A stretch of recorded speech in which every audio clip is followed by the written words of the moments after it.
Man, we're here at Locker Room. Y'all know where we're at. That's where I am physically. Mentally, I don't know where I'm at right now because it just every week. Like I didn't think it could get to the point. I mean, I knew there was a chance, but like after the Derek Brown thing, I'd already written the season off. To be honest, like Right. if we're really keeping it a buck, I was like, all right, I'm really not holding any expectations. But now, it's just like insult to injury at this point, in my mind. I think for me, I don't. This may be the thought for all of us is trying to figure out where are some of these decisions coming from. Yeah, And that's mainly the thing now because initially I wanted to give credit to Dave for making a tough decision. Now I'm like, well, hold on. You know who's in that front office. You know who be making the calls.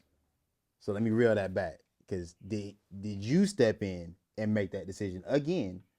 And 2 weeks into a season with a new head coach and a quarterback that's having to try to learn a new system.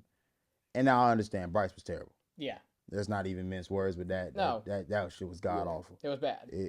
It's hard to watch. Yeah, we're not. Yeah, we're not gonna. I don't think we're gonna get onto the Bryce conversation. I think in the back of everybody's mind, it was did David Tepper make the call? And Right. I don't know if that's the case. So to say if it was that way, then we're in deeper trouble than we thought. I mean, like, so think about it. Almost a year ago to the day was the exact same situation. Bryce had a ankle injury, quote unquote. It got benched going into Seattle. Like literally, it was September 24th when that game happened. It is going to be September 22nd when this game happens. That's a ridiculous. That's ridiculous. The eeriness of it.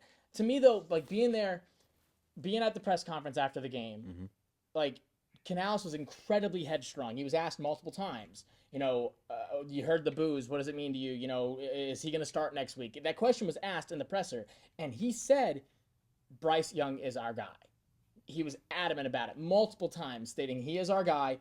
The offense is going to continue to progress as it's supposed to. Right. We're sticking with him. Those were the words. It was not immediacy. It was not rashness. It was not this has to flip on its head tomorrow. And then less than 24 hours later, the decision is flipped on its ass, and he's coming out there touting it that, and his response was, and like, in all of my pressers that I've been to with Canales, I've gotten the idea that he's very genuine, and he's very, like, he says what he means. This was about the first time that I was like, okay, he is holding stuff back. And obviously, for PR purposes, you're going to hold a lot of the details back, but even his reasonings as to why, he said, like, well, like yesterday, I hadn't watched the film. Today, I watched the film.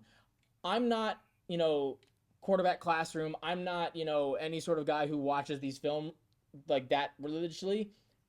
You didn't need to watch the film to understand that how he played on Sunday wasn't good enough. That was like, you knew coming out of that game, Bryce Young looked bad. And you can go into the film and go, okay, was it bad because of a lineman, because of a missed route? Because even if those things were the case, you knew Bryce was not up to snuff. And so for me, and he kept saying that we're doing this to put ourselves in the best position to win this coming week, to win coming forward.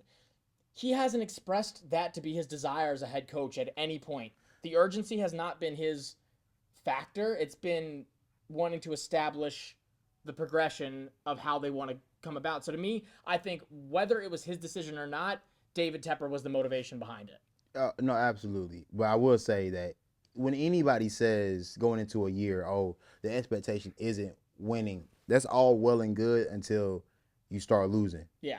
Then you start losing by 30-some points. Yeah. Then you start losing, and your quarterback don't even throw for a hundo. No. And I should have. And I'm really pissed because I can't take Bryce on my unders on my parlays no more. And that's really what's got me high because y'all messing with my money. Easy money's out the window.